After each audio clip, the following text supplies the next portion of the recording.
Kerala CM ఎంపికపై high command final call తీసుకుంటోంది. మరికొన్ని క్షణాల్లో సీఎం పేరును ప్రకటిస్తారు. ఖర్గే సమక్షంలో దాదాపు ఫిల్టరింగ్ పూర్తయిపోయింది. ఫైనల్ రేస్ లో కేసీ వేణుగోపాల్, వీడి సతీశన్, రమేష్ చెన్నితల ఉన్నారు. అత్యధిక ఎమ్మెల్యేలు చెప్పిన పేరు కేసీ వేణుగోపాల్ గా తెలుస్తోంది. లోకల్ గా కేరళలో ప్రజలు చెప్తున్న పేరు సతీశన్. ఇక సీనియారిటీ కార్డు ప్రయోగిస్తున్నారు రమేష్ చెన్నితల.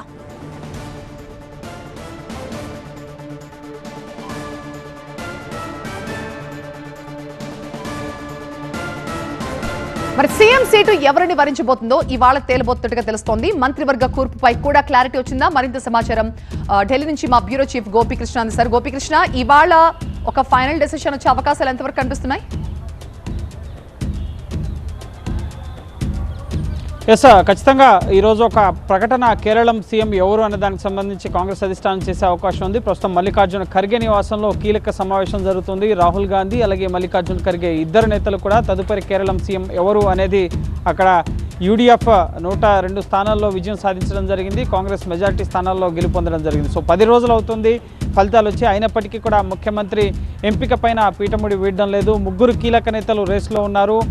ఇటు రమేష్ చెన్నితల, అలాగే ఇటు వీడి, అలాగే కేసీ వేణుగోపాల్. సో ఈ ముగ్గురులో ఎవరిని ఎంపిక చేయాలి అన్నదే ప్రస్తుతం హైకమాండ్కి కొంత కష్టతరంగా ఉంది. ఎందుకంటే అక్కడికి వెళ్ళిన పరిశీలకులు ముకుల్ వాస్నిక్ కానీ అజయ్ మాకెన్ కానీ మెజార్టీ ఎమ్మెల్యేలు కేసీ వేణుగోపాల్ పేరుని సూచించడం జరిగింది. అలాగే వీడి సతీశన్ తనకే ముఖ్యమంత్రి పదవి ఇవ్వాలన్నారు. ప్రతిపక్ష నేతగా గెలుపులో చాలా కీలక పాత్ర పోషించారని యూడీఎఫ్ భాగస్వామ్య పక్షాలు వీడి సతీశన్ పేరు సూచిస్తున్నాయి. రమేష్ చెన్నితల గతంలో ఇటు కేరళ సీఎం ఉమెన్ చాందీ కోసం తాను త్యాగం చేశాను, తను మద్దతు ఇచ్చాను, సో ఇప్పుడు తనకున్న చివరి అవకాశం వయసు రీత్యా సో తనకి ఇవ్వాలని చెప్పి రమేష్ చెన్నితల కూడా కోరుతున్నారు. సో ప్రస్తుతం ఒక హై లెవెల్ మీటింగ్ ఖర్గే నివాసంలో జరుగుతుండడంతో కేరళంలో ఇటు కొచ్చిలోను అలాగే తిరువనంతపురంలోను, కొచ్చిలో ఇటు వీడి సతీశన్ నివాసం వద్ద, ఇటు తిరువనంతపురంలో రమేష్ చెన్నితల నివాసం వద్ద ఇటు కార్యకర్తలంతా కూడా సపోర్టర్స్ అంతా కూడా అక్కడికి వచ్చారు. సీఎం అనౌన్స్మెంట్ రాబోతోంది. సో ఎవరిని ఎంపిక చేస్తారన్న కోణంలో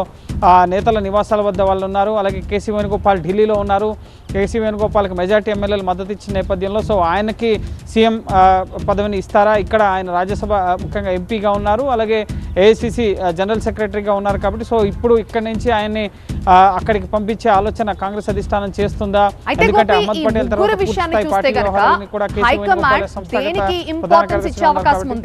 సీనియారిటీకా, ప్రజాభిష్టానికా, లేకపోతే ఎమ్మెల్యేలు చెప్పిన వ్యక్తిగా ఎవరికి వచ్చే అవకాశాలు ఎక్కువగా ఉన్నాయి?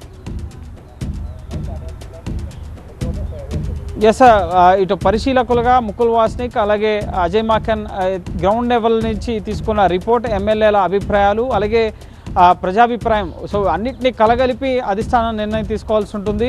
ఇప్పటికే మాజీ పీసీసీలుగా ఎవరైతే సుధాకరన్, మురళీధరన్, మళ్ళీ కొంతమంది ఎమ్మెల్యేలను కూడా అధిష్టానం ఢిల్లీకి పిలిపించడం జరిగింది.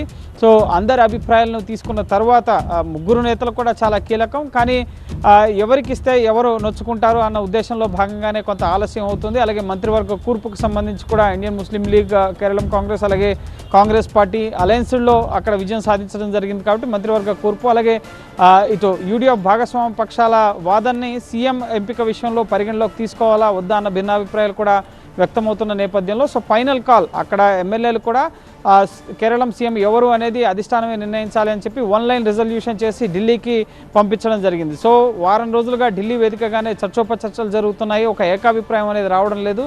కేసీ వేణుగోపాల్ని రాష్ట్రానికి పంపించడం, ఎందుకంటే మెజార్టీ ఎమ్మెల్యేలు కేసీ వేణుగోపాల్ పేరు చెప్తున్నారు. ప్రతిపక్ష నేతగా మళ్ళీ అధికారంలోకి యూడీఎఫ్ రావడంలో కీలక పాత్ర వీడి సతీశన్ పోషించారు. సో అక్కడ యూడీఎఫ్ భాగస్వామ్య పక్షాలు కానీ ప్రజలు కానీ అక్కడ ఇటు ఎక్కువ మంది సీఎంగా కోరుకుంటున్న ప్రజలు కూడా వీడి సతీశన్ని. మరోపక్క రమేష్ చెన్నితల కూడా పార్టీ సీనియర్ నేతగా ఉన్నారు. ఉమెన్ చాందీ సమయంలో ఆయన నేను త్యాగం చేశాను, నాకు అవకాశం ఇవ్వాలని చెప్పి ఆయన కూడా కోరుతున్నారు. కాబట్టి సో ఇది కొంచెం తలనొప్పిగా ఉంది అధిష్టానానికి. అందుకే ఆలస్యం అవుతుంది. 10 రోజులు అవుతున్నా కూడా రిజల్ట్స్ వచ్చి సీఎం ఎంపిక కాకపోవడానికి ఇదే ప్రధాన కారణం. సో ఈరోజు ఫైనల్ కాల్ తీసుకోబోతున్నారు. మరి కాసేపట్లో సీఎం అభ్యర్థి ఎవరు అనే దానికి సంబంధించి అధిష్టానం ఒక స్పష్టత ఇవ్వబోతోంది. Right Gopi, thank you.